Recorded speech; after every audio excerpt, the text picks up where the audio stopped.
নমস্কার বন্ধুরা। স্বয়ং শ্রীকৃষ্ণ মহারাজ যুধিষ্ঠিরকে বলেছিলেন, যে বাড়িতে এই 5টি জিনিস থাকে সেখানে সবসময় সুখ, শান্তি আর সমৃদ্ধি বিরাজ করে এবং মা লক্ষ্মীর আশীর্বাদও সেই বাড়িতে বজায় থাকে।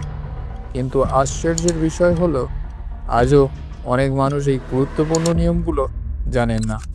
নমস্কার বন্ধুরা, কৃষ্ণপ্রবাহ চ্যানেলে আপনাদের স্বাগত। বাস্তুশাস্ত্র অনুযায়ী আমাদের ঘরের ভেতরে থাকা প্রতিটি জিনিসের নিজস্ব একটি শক্তি বা এনার্জি থাকে। কিছু জিনিস ইতিবাচক শক্তি ছড়ায়, আবার কিছু জিনিস নেতিবাচক শক্তি সৃষ্টি করে। কিন্তু এই শক্তিগুলোর মধ্যে ভারসাম্য থাকা খুবই জরুরি। যখন বাড়িতে নেতিবাচক শক্তি বেশি হয়ে যায়, তখন ঘরে অশান্তি বাড়তে থাকে।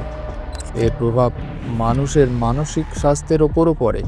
ফলে মানুষের উন্নতি থেমে যায় এবং জীবনে নানা ধরনের সমস্যার সম্মুখীন হতে থাকে। যদি কোনো জিনিস ঠিক জায়গায় বা সঠিক দিকে রাখা না হয়, তাহলে সেই বস্তু থেকে নেতিবাচক শক্তির তরঙ্গ বের হয়। এই শক্তি মানুষের ওপর প্রভাব ফেলে।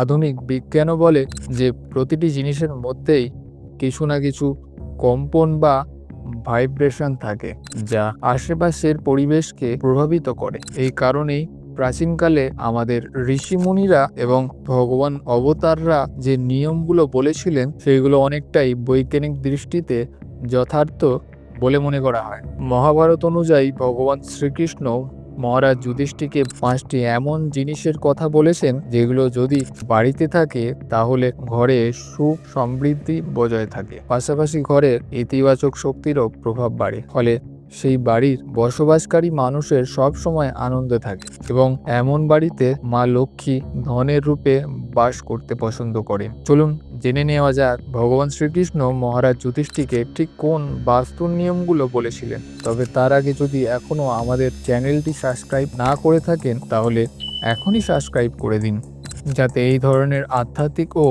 জ্ঞানমূলক ভিডিও সহজেই পেতে পারেন। ভগবান শ্রীকৃষ্ণ বললেন, যে বাড়িতে ধূপ, দীপ, ফুলের সুগন্ধ এবং নৈবেদ্য সহ এই 5টি পবিত্র উপাদান থাকে, সেই বাড়িতে বস্তুর দোষ খুব কমই দেখা যায়। প্রথম নিয়ম, ভগবান শ্রীকৃষ্ণ বললেন, যে বাড়িতে জলের সঠিক ব্যবস্থা থাকে সেই বাড়িতে সবসময় সুখ সমৃদ্ধি বিরাজ করে। বাড়ির উত্তর পূর্ব দিকে অর্থাৎ ঈশান কোণে পানীয় জলের ব্যবস্থা রাখা খুবই শুভ। যদি কোনো অতিথি বাড়িতে এসে এই দিকের জল পান করে, তাহলে সেই বাড়ির সদস্যের ওপর ঈশ্বরের আশীর্বাদ বর্ষিত হয়। তাই আপনাদের বাড়ির উত্তর পূর্ব কোণে অবশ্যই পানীয় জলের ব্যবস্থা রাখার চেষ্টা করুন।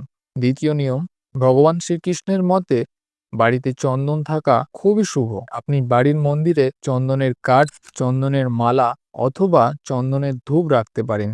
ভগবান শ্রীকৃষ্ণ যুধিষ্ঠিরকে বলেছিলেন, 1000 বছর কেটে গেলেও চন্দন তার পবিত্রতা হারায় না, তার সুগন্ধ কখনো ম্লান হয় না। চন্দনের গন্ধে ঘরের ইতিবাচক শক্তি বাড়ায় এবং নেতিবাচক শক্তিকে দূরে সরিয়ে রাখে।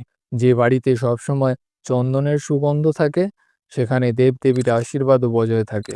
তৃতীয় নিয়ম, ভগবান শ্রীকৃষ্ণ বললেন, বাড়িতে গরুর ঘি ব্যবহার করা খুব উপকারী। এটি খাবারের ব্যবহার করা হয়, আবার প্রদীপ জ্বালাতেও ব্যবহার করা যায়। এটিও খেয়াল রাখতে হবে যে বাড়িতে কখনো ঘি পুরোপুরি শেষ হয়ে না যায়। পাশাপাশি প্রতিদিন তুলসী গাছের নিচে ঘিয়ের প্রদীপ জ্বালানো অত্যন্ত শুভ বলে মনে করা হয়। এতে বাড়িতে সুখ সমৃদ্ধি বৃদ্ধি পায়। চতুর্থ নিয়ম, বাড়িতে মধু থাকা খুবই শুভ বলে মনে করা হয়। মহারাজ যুধিষ্ঠিরকে সুখ সমৃদ্ধির উপায় বলতে গিয়ে ভগবান শ্রীকৃষ্ণ বলেছেন, মধু এমন একটি পবিত্র বস্তু যে মানুষকে শুদ্ধ করে এবং ঘরের পরিবেশকেও পবিত্র রাখে। এই কারণেই পূজা পাঠের সময় মধুর ব্যবহারের বিশেষ গুরুত্ব দেওয়া হয়। পঞ্চম নিয়ম, মা সরস্বতীকে বীণাবাদিনী বলা হয়। ভগবান শ্রীকৃষ্ণ বললেন, যেমন মা সরস্বতী কাদার মধ্যে থেকেও ফুটে ওঠা পদ্মের ওপর বিরাজ করেন, তেমনি তার পূজা মানুষকে দরিদ্র থেকে দূরে রাখে এবং বুদ্ধিকে পবিত্র ও নির্মল করে। তাই বাড়িতে মা সরস্বতীর একটি ছবি বা মূর্তি অবশ্যই রাখা শুভ বলে মনে করা হয়। বন্ধুরা, এই ছিল সেই ৫টি বস্তুর নিয়ম যা ভগবান শ্রীকৃষ্ণ মহারাজ যুধিষ্ঠিরকে বলেছিলেন। যদি এই তথ্যগুলো আপনাদের ভালো লেগে থাকে তাহলে ভিডিওটি অবশ্যই লাইক করুন আর কমেন্টে লিখুন জয় শ্রীকৃষ্ণ। ধন্যবাদ। আবার দেখা হবে পরের ভিডিওতে।